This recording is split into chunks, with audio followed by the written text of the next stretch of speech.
Hello, and welcome to Spirit Touched.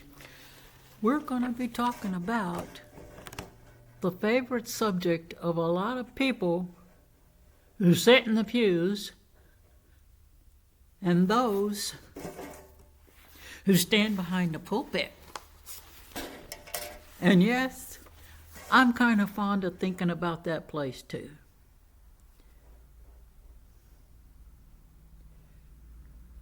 And yes, we can hug God all we want when we get to heaven, Dolly. And I plan on doing that. How about you folks out there?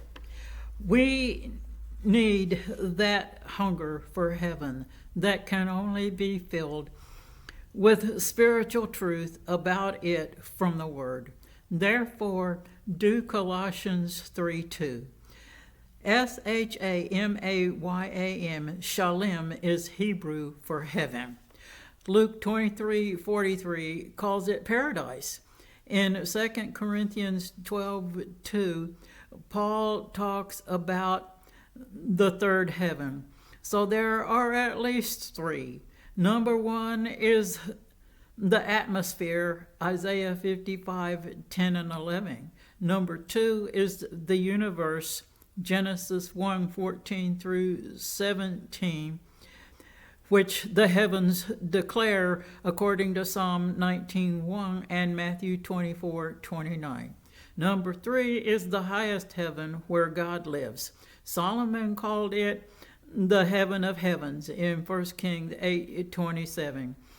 Moses also called it the highest heaven in Deuteronomy 11:14. It's his highway. Matthew 6:9. Also, look at Psalms 11:4 and 103 verse 19. People wonder just where exactly is heaven. Well, my answer that is that it's somewhere over the rainbow, beyond the sunset, which is out beyond the vanishing point. Or if you're a Texan, it's like my favorite Willie Nelson song says, he wants to be buried. And that's where wild wings fly above the Pedernales beneath the Texas sky. For some others, it's like the Jim Webb song by Glenn Campbell that tells us how to get there. On the back roads by the rivers of my memory, as he asks that country road to take him home to the place where he belongs, and that's our true home, aka heaven. And yes, it's ever gentle on my mind. The Bible has a variety of names for heaven. One is a far country, another is a city or a kingdom. These imply that it's a territory with streets, buildings. It's organized and has a government in John 14, but a part of verse 1 calls it his Father's house. It's not an imaginary or hypothetical place, Colossians 1:16. Even though right now we can't see it or touch it, it's a real prepared place for all his chosen people. According to Mark 6:41, we do know that it's up. John 17:1 also tells us it's up. Check out Ephesians 4:10. Then see what Jesus told Nicodemus in John 3:13. Let's get a bit more specific. Heaven, number 3, is on the far side of the north, according to Isaiah 14:13.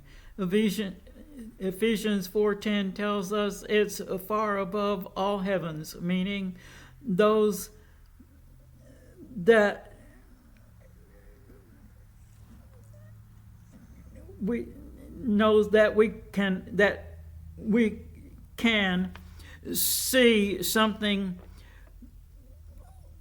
we will see in heaven. Our some things we will see in heaven are found in Revelation 22, 3 and 4. A throne, the Lamb, God's servants, his face, the patriarchs of the Old Testament, the disciples from the New Testament, those who have gone before us from our family and friends, angels, those of us who have miscarried a baby down here will see them up there at long last. The place he has prepared for us, the banquet hall, golden streets, whatever